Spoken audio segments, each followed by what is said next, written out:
On a quiet afternoon in Colorado, a mother's life was torn apart by a stalker who seemed to know her every move. Kristil Krug, a mother of three and a respected scientist, was hunted like prey. But the real predator was far closer than anyone could imagine. For months, Kristil believed she was being followed and harassed by an ex-boyfriend from her past. The messages began harmlessly, a hello, a memory, a casual mention of old times, but they soon turned dark. The tone shifted from flirty to frightening. He seemed to know what she wore, where she went, and even what she said. Every text and email carried a threat wrapped in familiarity. Kristil grew terrified. Yet despite the fear, she stayed strong. She started documenting everything. She created what she called her stalker log, recording times, messages, and calls, hoping that one day the police would stop whoever was tormenting her. To the outside world, Kristil's life seemed perfect. She was a devoted mother, adored by her children, and well known in her community for her intelligence and kindness. Friends described her as joyful, the kind of woman who made everyone feel seen. But behind that warmth, she was living in constant fear, sleeping with her phone nearby, jumping at every noise, and looking over her shoulder every time she walked to her car. Kristil truly believed her stalker was an ex-lover from 20 years ago, someone she had once cared about but hadn't spoken to in decades. Police also thought so at first, but they didn't know the horrifying truth. The real stalker wasn't an old flame, a stranger, or someone miles away. He was the man she shared a home with. The deception ran deep. Multiple fake accounts, burner phones, and online identities all created to torment the woman he vowed to protect.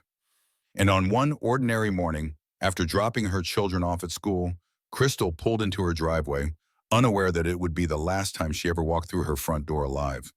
This is the story of Kristil Krug, a loving mother, a victim of betrayal, and a chilling case that exposed the darkest side of obsession and deceit.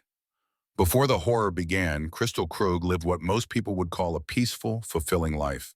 She was a devoted mother of three, a hardworking scientist, and a loving wife. Her friends described her as the kind of person who always had a smile, someone calm, bright, and dependable. The Krug family lived in Broomfield, Colorado, a quiet suburban neighborhood where children played in the streets, neighbors waved at each other, and weekends were spent watching movies or visiting parks. Kristil loved her family deeply. Every morning she prepared her kids for school, packed their lunches, and drove them off with a smile. In the evenings, she'd help them with homework, cook dinner, and talk about their day around the table. Her husband, Daniel Krug, was known as a supportive partner, at least on the outside. Together, they seemed to have built a normal, stable life. Kristil worked as a chemical engineer, admired by her colleagues for her intelligence and dedication. To anyone who knew her, she seemed to have it all: a successful career, a happy home, and a future full of promise. But that peace would soon crumble. It started small, strange messages appearing out of nowhere. At first they were harmless, a simple hello or a message that mentioned a memory from long ago.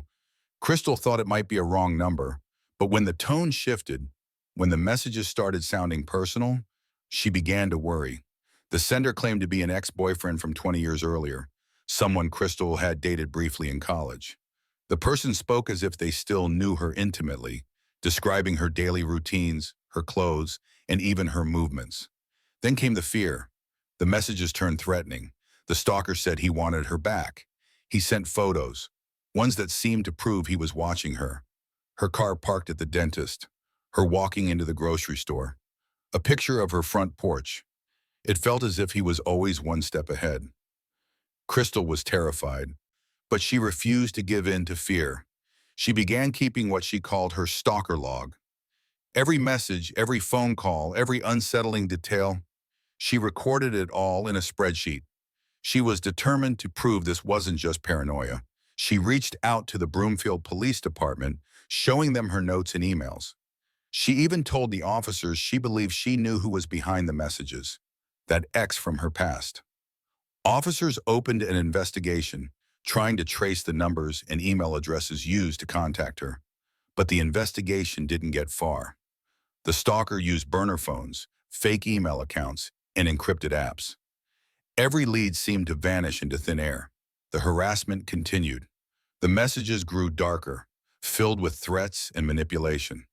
He wrote things like, "I can't live without you," and "I'll make sure no one else can have you." Sometimes he'd send photos of Daniel, her husband, accompanied by strange warnings, as if trying to convince Kristil that Daniel was in danger. Kristil began to feel trapped in her own life. She told friends she couldn't sleep, that she kept her phone close by at all times, and that she constantly felt like she was being followed. She began taking self-defense lessons and even applied for a concealed carry permit just to feel safer. Behind the scenes, her stalker's behavior was escalating. Investigators would later uncover that the person behind the messages had created multiple fake identities, complete with fake names, email addresses, and online dating profiles, all designed to terrorize her. But the cruelest part? The stalker wasn't a stranger. He wasn't the ex-boyfriend she feared. He was the man she trusted most, her own husband, Daniel Krug. Daniel had orchestrated everything. He was the one sending the messages, creating the fake accounts, and making Kristil believe she was being hunted by someone else. According to reports, Daniel used voice-changing apps, burner phones, and even texted himself to make it look like a third party was involved. No one suspected him, not even Kristil. For months, she believed she was protecting her family from a dangerous man outside her home, never realizing the danger was inside it. And as Daniel's obsession grew, so did his lies.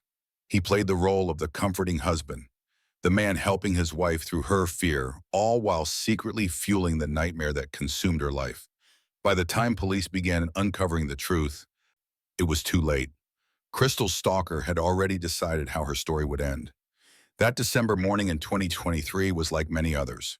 Kristil rose early, preparing her children for school, smoothing hair, packing lunches, sending them off. She followed the routine she had done countless times before. Nothing in the quiet suburban neighborhood hinted at what was coming. She drove back home, the streets calm, the sunlight pale in winter. She pulled up to her driveway just before 8 o'clock a.m. The garage door lifted. She stepped inside, expecting the comfort of her house to greet her. But inside that ordinary garage lay the trap, waiting, hidden, ready.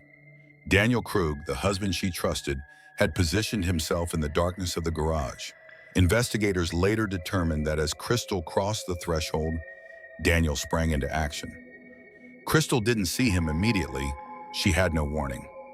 Suddenly, she was struck from behind. One blow, then another, with a blunt instrument. The force stingered her. Pain exploded, vision blurred, shock slammed her senses. She tried to cry out, to turn, to defend herself, but the assault was relentless. In the chaos, Daniel delivered the lethal strike, a stab to her chest, piercing her heart. It was calculated, precise, merciless. The struggle ended almost as soon as it began. Kristil's last moments were filled with terror and betrayal.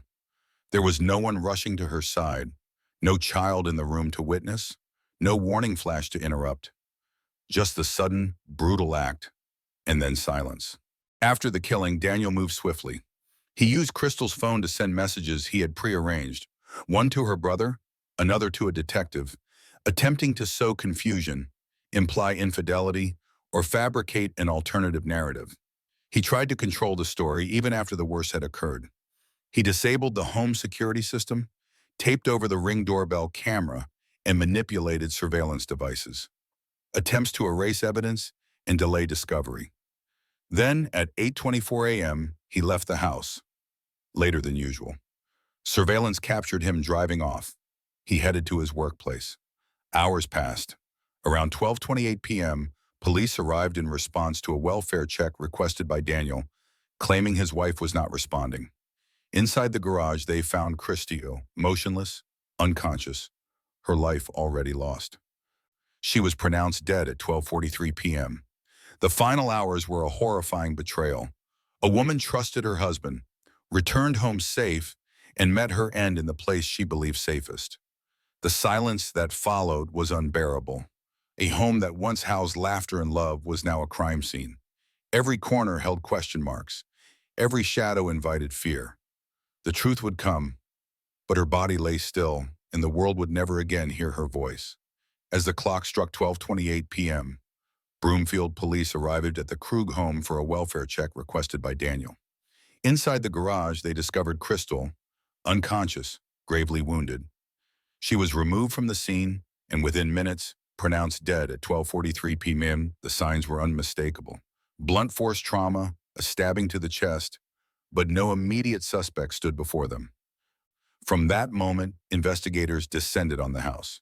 They scoured the garage, the driveway, each camera, every door frame.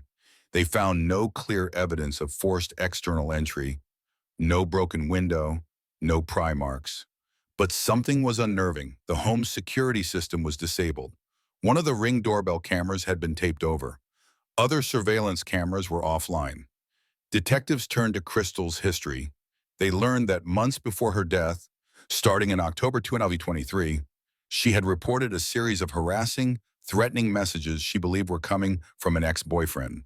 She showed police emails, texts, and photos sent to her, some showing her car parked at locations she had visited, others claiming intimate knowledge of her routines. Through interviews with family, friends, and coworkers, investigators collected pieces of the puzzle. Kristil was fearful. She had expressed suspicion.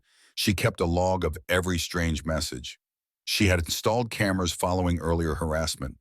Her circle knew she was anxious. As the digital forensics team dug in, odd patterns began to emerge. The threatening emails and text, traced via IP and network logs, pointed not to a remote stalker, but back to Kristil's husband's workplace network. Some burner phones used in the harassment had purchase origins tied, via a Visa gift card, to Daniel. Surveillance video showed Daniel leaving the house at 8:24 a.m., about 30 minutes later than his usual schedule, and disabling his car dash cam shortly before arriving at work. He attempted to send messages from Kristil's phone after her death, texts implying infidelity, or aiming to explain her disappearance. At first, many believed the ex-boyfriend theory, but that narrative began to collapse. Investigators located the ex in Utah. He had strong alibis and no connection to the messages. Conflicting evidence surfaced. The defense would later highlight that no trace of Daniel's blood was found in his car or on his clothes. There was no DNA from him at the murder scene. Partial DNA of an unknown person was found on Kristil's neck. The prosecution, meanwhile, leaned on the weight of circumstantial and digital evidence. Internal searches on Daniel's devices showed queries like, how hard to hit someone in the head to make them unconscious, and when is head injury dangerous? Found only a day before the murder. All the while, the investigators began to see the outline of a calculated deception. Daniel posing as an ex, sending horrific messages to terrorize Kristil, then stepping in as her protector, and ultimately as her murderer. The truth, once hidden behind layers of impersonation and deceit, began to emerge. But the case was far from simple, and the twists were yet to come. At first, the case seemed clear. A terrified woman, a mysterious stalker, and a brutal killing in her own garage. But as investigators peeled back the layers, a far darker truth emerged. The stalker Kristil had feared was not a distant ex at all. He was someone she trusted, someone she shared a home with. Detectives followed the digital trail. The threatening emails and texts, once believed to come from a man from Kristil's past, traced back to IP addresses at Daniel's workplace, the Colorado Department of Public Health and Environment. The burner phones used in the harassment were tied to gift cards in Daniel's name. Video evidence showed Daniel leaving the home later than his usual schedule on the morning of Kristil's death, after apparently disabling or tampering with surveillance cameras. The courtroom drama that followed revealed the depth of deceit. Prosecutors presented the narrative that Daniel had posed as Kristil's ex-boyfriend, named Jack Anthony Holland, for months, sending harassing messages under that false identity. The goal: to terrify Kristil, manipulate her, and recast himself as her protector. In April 2020, after a multi-week trial, the jury convicted Daniel on multiple counts. First-degree murder, stalking, and criminal impersonation. He was sentenced to life in prison without the possibility of parole. In the courtroom, the weight of betrayal echoed in every testimony. Kristil's family listened as prosecutors laid out how Daniel monitored her, manipulated her fear, and ultimately ended her life when she began pulling away. The defense challenged the evidence. They pointed out the lack of direct DNA or blood linking Daniel to the murder scene. They noted that no trace of his blood was found in his car or on his clothes. But the overwhelming digital footprint and the strategic moves he made that morning formed a narrative too strong to ignore. The moment the verdict was read, guilty on all counts, the tension in the courtroom broke. The community, the family, Kristil's children, all learned that the man they thought they knew was behind the stalking and the murder. The twist was brutal in its clarity. Kristil's stalker was not a phantom from her past. He was the man who shared her bed, the person she trusted, her husband. In the wake of the unthinkable, Kristil's family was left to pick up the pieces of a life forever broken. Her 3 children lost a mother, loved ones lost a friend, a community lost someone who had brightened their lives. Her memory, however, refuses to fade. In news stories and courtroom halls, Kristil is remembered not as a victim, but as a vibrant, caring woman with a mind full of curiosity and heart full of kindness. Friends speak of her warm laughter. Colleagues recall her dedication as a scientist. Family members describe her as generous, creative, someone who always put others first. Her mother once said, "Every day is a difficult day. You wake up and you feel the pain." After Daniel's conviction, a life sentence in April 2025 for first-degree murder, stalking, and criminal impersonation, some sense of justice settled in. Kristil's brother and her extended family now care for the children, trying to provide a stable home despite unimaginable loss. In the courtroom's hush, the truth of Daniel's betrayal became undeniable.